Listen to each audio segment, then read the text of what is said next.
கேள்வி ஒன்றாக இருந்தாலும் பதில் எப்படியா இருக்கான், ஆளுக்கு ஏற்ற மாதிரி மாறுபடும். நேரில் வந்துட்டால் என்ன பண்ணிடலாம், எல்லா கேள்வியும் கேட்டு தெளிவாக.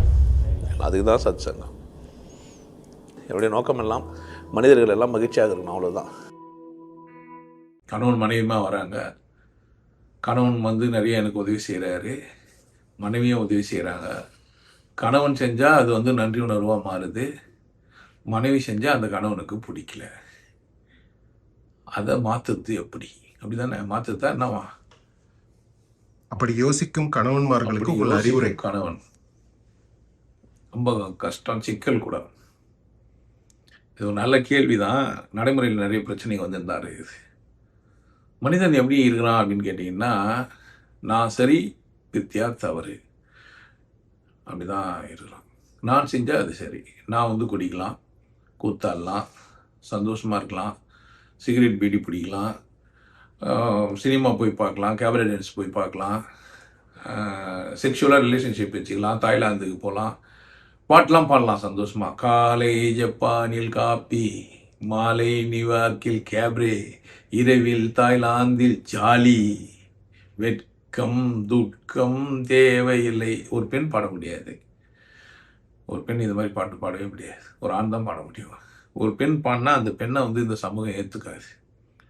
ஒரு பொம்பளை பிள்ளை காலை ஜப்பான் இது அப்படியே வரும். மேல் பாடாமல் ஃபீமேல் பாடத்தான் நினச்சி பாருங்க. தாய்லாந்துக்கு போனால் அங்கே மேல் ப்ராஸ்டியூஷன்லாம் இருக்காது. கேபரே ஆடுறதுக்கு ஆம்பளை இல்லை, ஆம்பளை கேபரே டான்ஸ் ஆடல. அழுத்து போட்டு அப்படியே உடம்பெல்லாம் காமிச்சு டான்ஸ் எல்லாம் ஆடுறதெல்லாம் இல்லை. ஏன் என்ன காலகாலமாக நாகரிகம் எப்படி வளர்ந்துருக்குது அப்படின்னு கேட்டால், தாத்தா காலத்துலலாம் 2 மனைவி சாதாரணமாக சொல்லுவார். எங்கள் தாத்தாவுக்கு 2 மனைவி அப்படின்ட்டு. எங்கள் பாட்டிக்கு 2 கணவன்னு சொல்லவே மாட்டேன். அவனா இருந்தால் கூட, வச்சுருந்தா கூட வெளியாள்கிட்ட சொல்ல மாட்டான். எங்கள் பாட்டிக்கிறாங்களே அவங்க ஆனால் ஒரு நண்பர் என்கிட்ட சொன்னார், எங்கள் தாத்தாவுக்கு அங்கே பாட்டியெல்லாம் பார்த்தீங்கன்னா தாசி குலம், நிறைய கணவனுங்க, ஒரு கணவன்லாம் சொல்ல முடியாது அப்படின்னா.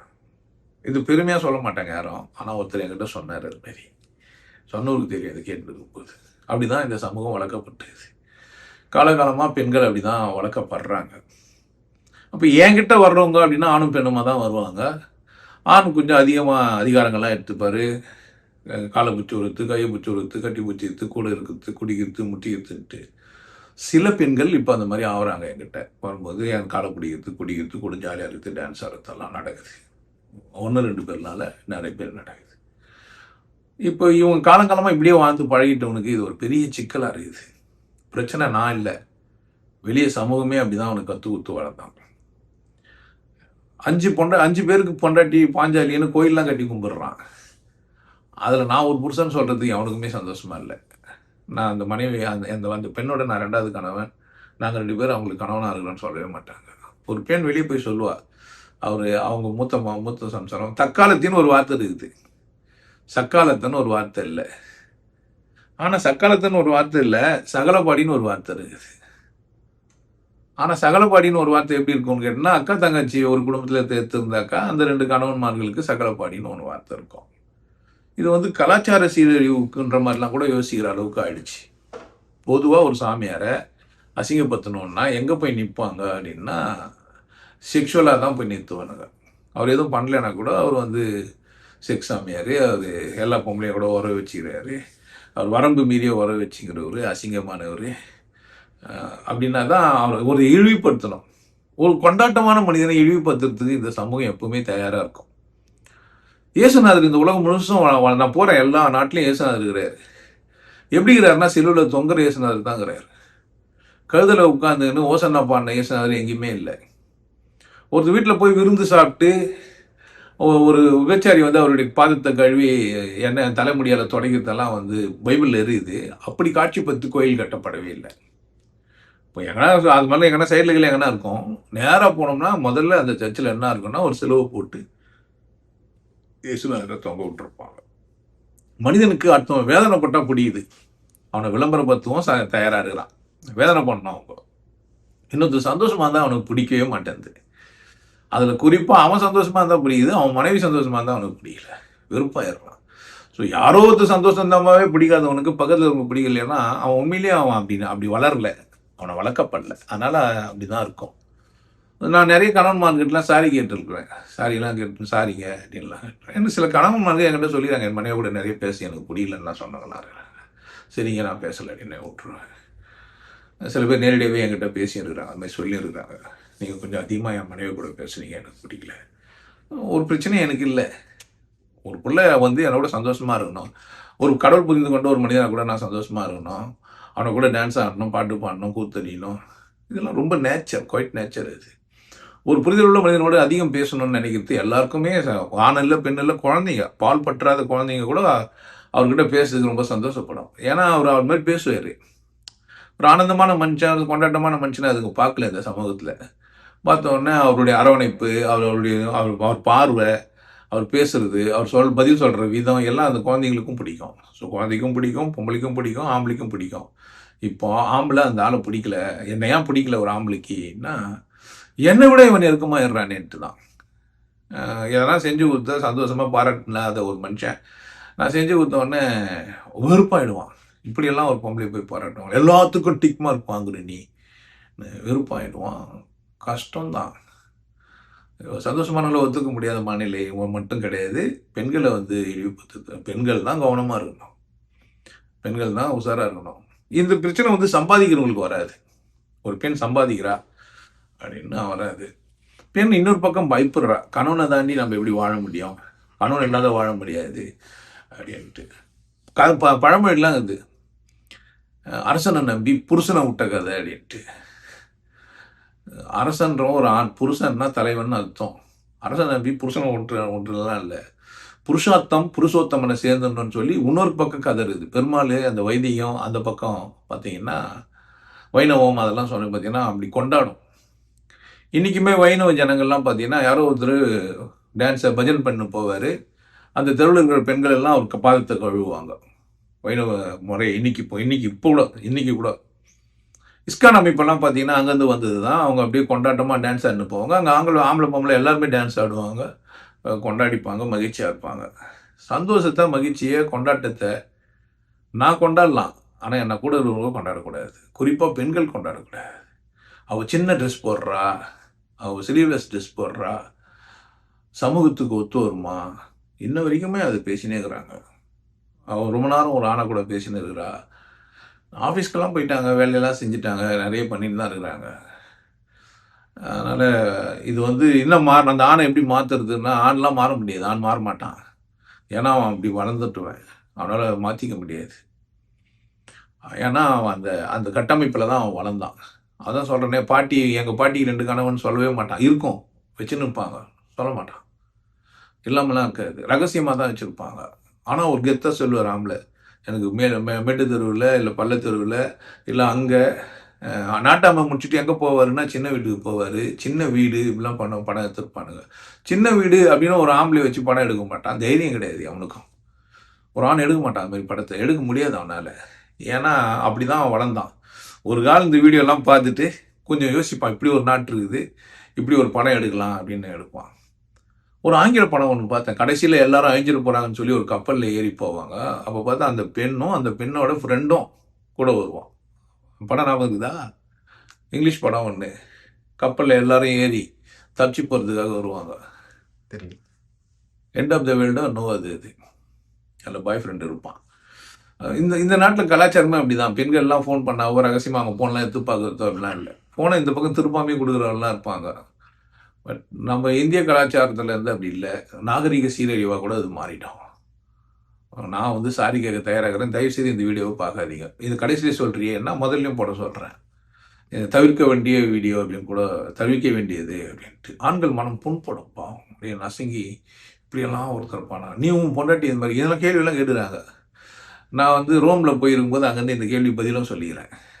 என் மனைவி ஒரு நர்ஸு எல்லாரையும் பார்ப்பா, என் மனைவி நர்ஸு இல்லையே, நான் என்ன செய்யிட்டேன்? அப்போ நர்ஸு எல்லாரையும் பார்ப்பா, என்னையும் பார்ப்பா. ஒரு நர்ஸு என்னை பார்க்குறான்றதுனால வேண்டி என் மனைவி உன்னை கூட பேச விட முடியாதுன்னெலாம் நான் பதில் சொல்லி வச்சுக்கிறேன். பெண்கள் தான் கவனமாக இருக்கணும். இதுக்கு தீர்வு இப்போ ஆண்கிட்ட கிடையாது, பெண்கிட்ட தான் இருக்குது. பாட்டெலாம் கூட பெண்கள் பற்றி கொஞ்சம் பாட்டு வந்துருக்குது. போகாத எல்லை போய் வந்தாலும் புன்னகை செய்யும் ஒருவன், காணாமல் போன பௌர்ணமி எல்லாம் கடத்தி கொடுக்கும் ஒருவன் அப்படிலாம் பாட்டு எழுதி வச்சு நீதானா அப்படின்லாம். அப்போ பெண்கள் தான் தங்களை வளப்படுத்திக்கணும், சுயமாக வாழ கற்றுக்கணும். இது எல்லாருக்கும் இது பொருந்தும். என் மனைவியாக இருந்தாலும் சரி, என் மகளாக இருந்தாலும் சரி, எங்கள் அம்மாவாக இருந்தாலும் சரி, எல்லாருக்குமே. ஏன்னா எனக்கு பசிது, நான் சாப்பிடணுன்றது நான் தான் கவனமாக இருக்கணும். என் குரு எனக்கு விசேஷமானவன், நான் அவனை கூட நான் அப்படி பேசுவேன்னு சொல்கிற தைரியம் வரணும் ஒரு பொம்பளைக்கும். வரலையானா ஆண்கள் அப்படி தான் புத்தி வச்சுப்பாங்க. அப்போ பிரச்சனை ஆண்கிட்ட கிடையாது. சுதந்திரம் தரமாட்டாங்க. சுதந்திரம்ன்றது தர்றது இல்லை, அனுபவிக்கிறது. முதல்ல அதை புரிஞ்சுக்கணும். நான் சுதந்திரத்தை இவர்கிட்ட பெற்றேன்லாம் சொல்லக்கூடாது. நாம 2 பேரும் கணவன் மனைவி, நம்ம குடும்பம் நடத்துகிறோம். இது ஒரு தனி. என்னுடைய பக்தி, எனக்குன்னு உளவியல் அமைப்பு, என் கேள்விகளுக்கான பதிவு இல்லை எனக்கு நான் பேசுறதுக்கு அப்படின்றது அது ஒரு தனி. நான் ஒரு தனி மனுஷி. நான் பிறந்தேன், நான் தனியாக செத்துருவேன். என் மரணம் எனக்கு மட்டும்தான். எவ்வளோதான் நான் ஒட்டி வாழ்ந்தாலும் அப்படி இல்லை. அந்த ஒரு உயிர் வாழ்ந்திட 2 உடல் வேண்டுமா அப்படின்னு 2 உடல் இல்லைன்னு சொன்னால் 2 உடலுமே ஒன்றா பேசலாம் தானே. ஒரு குருக்கிட்ட 2 பேருக்கும் பேசுறதுல என்ன இருக்குது? அவ்வளோ தூரம் நீங்கள் 2 பேரும் நெருக்கமாக இருந்தால் அந்த மனைவி மேலே உங்களுக்கு எந்த கேள்வியுமே வரவே வராது. வருதுன்னா நெருக்கம் இல்லைன்னு தான் அர்த்தம். நெருக்கம் இதே இல்லை. 2வது விஷயம், என் தேவை எனக்கு மட்டும்தான் தெரியும். அது ஆணாக இருந்தாலும் சரி, பெண்ணாக இருந்தாலும் சரி. ஆணுக்கு என்ன உரிமை இந்த உலகத்தில் அனுபவித்து இருக்குதோ அதே உரிமை பெண்ணுக்கு இருக்குது. ஆண் தன் பிறப்புறுப்பை வச்சுன்னு எவ்வளோ தூரம் விளையாடலான்னு நினைக்கிறானோ அதே உரிமை பெண்ணுக்கும் இருக்குது. அவர் காலையில் காப்பி குடிச்சிட்டு மதியானம் சாயந்தரம் போய் அமெரிக்காவில் போய் ஜாலியாக இருந்துட்டு தாய்லாந்தில் போய் வேலை முடிச்சுப்பாருன்னா அது பெண்ணுக்கும் தான் இருக்குது, எல்லாருக்கும் தான் இருக்குது. ஆனால் இந்த பெண்களுக்கு அது புரியுது இல்லை. பாவம், பயம், வாழ்க்கையில் எதனா ஆகிடுமோன்ற அச்சம், சமூகம் எதனா சொல்லுமோன்ற குற்ற உணர்வு, சுற்றி சூழ்நிலைகளுக்கு இந்த அடிமைப்பட்ட மனம் அப்படியே பழகிடும். இந்த அடிமை பெண் எம்ஜிஆர் மாதிரி குஞ்சியை நந்து பழகிட்டு பேர் நிமர முடியாது இல்லை. அந்த மாதிரி இதுக்கு தீர்வு ஆண்கிட்ட கிடையாது. ஆண் சொன்னாலும் இப்போ ஆண்லாம் எதிரியாக கூட ஆகிடுவான். எவ்வளோ இது மாதிரி பேசுகிறான் இவன், இல்லை இஷ்டத்துக்கு விளையாட்டு பொம்பளைங்களுக்கு வர சப்போர்ட் வர பண்ணுறான். வாழ முடியாதுங்க, வழி இல்லை. இல்லைன்னா அப்படி தான் வச்சுருப்பாங்க. முட்டாளாக வச்சுக்கிறது தான் இந்த ஆண்களுக்கு பிடிச்சிருக்கு. எவ்வளோ தைரியமாக சொல்கிறான். அன்றைக்கி பெண்ணும் சந்தோஷமாக சொல்லிடுறாருல, என் கணவருக்கு அங்கே வச்சுக்கிறாங்க, சின்ன வீட்டுக்கு போயிட்டு வருவார்னு ஒரு பெண் சொல்ல முடியுது இல்லை. ஆனால் பெண்ணால் ஏன் சொல்ல முடியல? நான் பெண்கள்லாம் அசிங்கமாகிடுங்களா? இதுக்கு பெண்களே கூட ஒரு தரப்பில் மேலே எதிரெல்லாம் ஆகிடுவாங்க. பெண்களை விபச்சார விடுதிகளுக்கு அனுப்புறது, விபச்சாரியாக மாற்றுறதெல்லாம் ஆண் தான். அப்போது அதெல்லாம் அந்த மாதிரிலாம் பண்ணிவிட்டு நாங்கள்லாம் அப்படி கிடையாது. இப்போ சினிமாவிலே கூட பார்த்தீங்கன்னா தமிழ்நாட்டு பெண்களே நடிக்கிறதுக்கு படம் எடுக்க மாட்டானுங்க. வேறு ஸ்டேட்லேருந்து தான் நடிகைகள்லாம் இருப்பாங்க. இது பெருமை கிடையாது பெண்களுக்கு, அசிங்கம். நம்ம தமிழகத்தில் ஏன்னா நடிகை தொழில்னால் அது கேவலமான தொழில், விபச்சார தொழில்ன்ற மாதிரிலாம் பார்த்தாங்க. அப்படி கிடையாது. நடிக்கிறதுக்கெல்லாம் திறமை வேணும். ஏபிலிட்டி இல்லாமலாம் நடிக்க முடியாது. ஒரு கண்ணை பார்த்து பேசுறது, நடிக்கிறது, அழறது, சுச்சுவேஷனே அழுறதுக்கான சுச்சுவேஷனே வராமல் அழறது, சிரிக்கிறதுக்கான சுச்சுவேஷனே வராமல் சிரிக்கிறது, மனம் அந்தளவுக்கு பக்குவப்பட்டிருக்கணும். இதில் ஆண் பெண்ணெல்லாம் கிடையாது. அதே மாதிரி இப்போ ஆண் பார்த்தீங்கன்னா அவர் பாட்டு நடிச்சுட்டே இருப்பார். பெண்கள் பார்த்தீங்கன்னா போய் நிற்பானுங்க. அந்த பீஸ் ஒரு 28லேருந்து 35 இருக்கணுன்ற மாதிரி வச்சுருப்பானுங்க. அப்புறமா அம்மாவாகவே ஆகிடுவாங்க. பொண்ணாக நடிப்பா, பொண்டாட்டியாக நடிப்பா, அப்புறமா அம்மாவாக ஆகிடுவா. அவர் எப்பவுமே அப்படியே இளமையாகவே இருப்பார். வயசாகி போய் கழுது தட்டி இருக்கும், நடக்கூட முடியாது, கிராஸாக நடப்பார். தோல்லாம் சுருங்கி போய் தொங்கி போயிட்டுருக்கோம். சினிமாவிலையும் அப்படி தான். எனக்கு தெரிஞ்சு அந்த ஜீனத்தம்மன் ஒருத்தர், நல்லா இருக்கும் பாட்டு. அந்த தம்மர தம், அவங்க வயசெல்லாம் பார்த்தோம்னா செமையாக இருக்கும். சரி, எனக்கு சந்தோஷமாக இருக்கும். ஒரு பெண் வயசை மறந்து வாழ்கிறதுன்றது. பெண்கள் வாழ விட்டுறது இல்லை. குறிப்பாக கணவனாக வந்தவன் பெண்ணை வாழ விடக்கூடாதுன்றதுக்காகவே கணவனாக வந்திருப்பான். எனக்கு மேக்சிமம் அப்படி தாங்கிறானுங்க நான் பார்த்து. ஸோ சந்தோஷமாக வாழ வேண்டியது பெண்கிட்ட தான். தீர்வு என்ன அப்படின்னா என்கிட்ட தான் இருக்குது தீர்வு. நான் தான் சரியாக வாழணும். இது நான் உங்களுக்கு சொல்கிறதுனால வேண்டி நீங்கள் சம்பாதிக்க கற்றுக்கணும், நீங்கள் உங்கள் தேவை மேலே அக்கறையாக இருக்கணும், நீங்கள் நல்லா சாப்பிட்ருக்கணும், நீங்கள் கடவுளை புரிஞ்சுக்கணும், வாழ்க்கை கொண்டாட்டத்துக்குரியதான் புரிஞ்சுக்கணும், கொண்டாட்டமாக வந்துட்டு போகணும். கணவன் உங்கள் கொண்டாட்டத்தை பிடிக்கிறாரு, தடுக்கிறாருன்னா நீங்கள் தான் அதை கேட்கணும். சந்தோஷமாக இருக்கிறதுக்கு வழியை தேடி சந்தோஷமாக இருங்க. உங்களுக்கு எல்லாருக்கும் ஒரு விஷயம் சொல்கிறேன். ஆனந்த வாழ்வு அப்படின்ற ஒரு கோர்ஸ் யூடியூப்பில் போட்டு வச்சுருக்கேன். Happy life course. நீங்கள் மெம்பர் ஆனீங்கன்னா ஆனந்த வாழ்வு கோர்ஸை நேரடியாக நீங்கள் யூடியூப்பில் பார்க்கலாம். ஃபேமிலியாக டிவியில் போட்டு என்ன பண்ணலாம், எல்லாரும் ஃபேமிலியாக போட்டு பார்க்கலாம். ஒருத்தர் தான் சப்ஸ்கிரைப் பண்ணீங்க, 5 பேர் 6 பேர் என்ன பண்ணலாம்? நீங்கள் அதை பார்க்கலாம். வாய்ப்பு இருக்கு, பயன்படுத்திக்கப்பா. இறைவை உணர்வோம், இன்பத்தில் கிடைப்போம். குருசில யோகிய நாடு, உன்னை நீ கொண்டாடு. கொண்டாட்டம் உனது பிறப்புரிமை. மதம் மறப்போம், மனிதம் வளர்ப்போம். நல்லா இருங்க, சிறப்பாக இருங்க, கொண்டாட்டமாக இருங்க. உங்களை நீங்கள் மதிப்பு மிகுந்தவராக மாற்றுறது உங்கள் கையில் தான் இருக்குது. நல்லா இருங்க. நான் ஒரு வாய்ப்பு என்னை பயன்படுத்திக்கலாம். நல்லது.